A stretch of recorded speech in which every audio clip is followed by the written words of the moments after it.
అందరికీ వందనాలు. నా పేరు సుజాత, మాది హైదరాబాదు. నాకు పెళ్ళయి ఇప్పటికి 10 సంవత్సరాలైంది. కానీ నాకు పెళ్ళైన 8 సంవత్సరాల వరకు పిల్లలు లేక నేను చాలా బాధపడేదాన్ని. నేను ఎన్నో హాస్పిటల్ తిరిగాను. అయితే ఫైబ్రాయిడ్, థైరాయిడ్ కూడా ఎక్కువగా ఉంది అని చెప్పారు.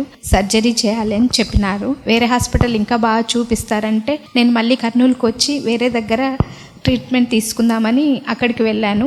వాళ్ళు చెప్పారు ఫైబ్రాయిడ్, థైరాయిడ్ ఉన్నాయి కాబట్టి కొంచెం టైం పడుతుంది, అందుకోసం ట్రీట్మెంట్ తీసుకోవాలని చెప్పారు. ఇంజెక్షన్లు వాడమని చెప్పి ఒక ట్రీట్మెంట్ డోస్ ఇచ్చినారు. అయితే నేను చాలామందిని చూసి బాధపడేదాన్ని. ఎన్నో మందిరాలు తిరిగేదాన్ని. హైదరాబాద్లో అనేక మందిరాలు తిరిగి ఎక్కడ మీటింగ్స్ ఉంటే అక్కడికి వెళ్ళి గర్భఫలాల కోసం ప్రార్థన చేయించుకొని ఈ చర్చికి వెళ్ళడం ద్వారా చాలామంది గర్భఫలాలు అయినారు. అక్కడ అని చెప్పినప్పుడు ఏ ఊర్లో ఉంటే ఆ ఊర్లో వెళ్ళి దైవజనులతో ప్రార్థన చేయించుకొని వెళ్ళేదాన్ని. అనేక హాస్పిటళ్ళు, మందిరాలు తిరిగి అక్కడ ప్రేరాయలు ఇస్తే పూసుకోవడము, చాలా వేదనతో ఉండేదాన్ని. పిల్లలు పుట్టలేదని మా అత్తగారు, మా అమ్మగారు వారింట్లో మొదటి కోడలు అనమాట. వాళ్ళు ఎదురు చూసేవాళ్ళు. నేను చెప్పకుండానే మేము హైదరాబాద్ నుంచి మా అత్తగారు వారి ఊరికి వచ్చినప్పుడు వాళ్ళుగా ఊహించుకొని ప్రెగ్నెంటా అన్నట్లుగా మాట్లాడేవాళ్ళు. నేను ప్రెగ్నెంట్ కాదు, కానీ ఏం చెప్పలేకపోయేదాన్ని. ఎన్ని నెలలు, 3 నెలల, 4 నెలల అని చెప్పేవారు.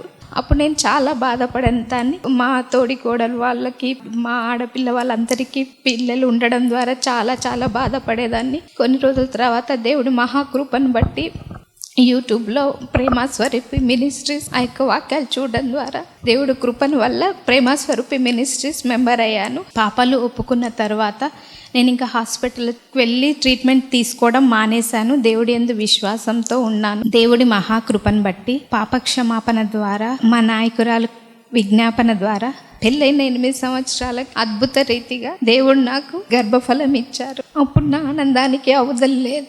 నేను ఊహించలేదు మళ్ళీ అలాంటి రోజు వస్తుందో. నా కన్నీరు నాట్యంగా నా దేవుడు మార్చారు. నా మీదున్న నింద తొలగించి 8 ఏళ్ళు తల దించుకున్న నన్ను అందరి ఎదుట తల ఎత్తారు నా దేవుడు మహాకృపను బట్టి మంచి ఒక పాపను నాకు బహుమానంగా ఇచ్చారు. నాకు ఇచ్చిన పాపను బట్టి దేవుడిని నేను ఎంతో స్తుతిస్తున్నాను. దేవుడిచ్చిన పాపను బట్టి దేవుడికి రుణపడి ఉంటాను. ఇప్పుడు నా పాప వయసు 1.5 సంవత్సరాలు. మామూలుగా పుడితే చాలనుకున్నాను, కానీ మహా అద్భుతం ఏంటంటే దేవుడు నాకు అనుగ్రహించిన బిడ్డ చాలా యాక్టివ్గా ఉంది. ఇప్పటికీ పాప పుట్టి 1.5 సంవత్సరాలు అవుతుంది. చాలా మంది చూసి ఎంత యాక్టివ్ ఉంది పాప, 1-3 పాస్టర్లు కూడా చూసి అసలు మా వాళ్ళు ఈ ఏజ్లో ఇట్లా తిరగట్లేదు, ఇలా మాట్లాడట్లేదని కూడా వాళ్ళు సాక్ష్యం చెప్తున్నారు. 1.5 ఇయర్కే అన్నీ మాట్లాడుతుంది, అన్నీ పలుకుతుంది. అసలు నేను ఊహించలేదు. మా రిలేటివ్స్ వాళ్ళ పిల్లలతో పోల్చి చూస్తే చాలా చాలా యాక్టివ్ ఉంది. ఏంటి ఇంత యాక్టివ్ ఉంది అసలు పాప అని సాక్ష్యం చెప్పగలిగినంతగా దేవుడు ప్రేమస్వరూపి మినిస్ట్రీస్ నాయకురాలు కన్నీటి విజ్ఞాపన బట్టి, దైవజనుల కన్నీటి ప్రార్థన ప్రయాసం బట్టి, పాప క్షమాపణ ద్వారా పాపను దేవుడు ఇచ్చారు.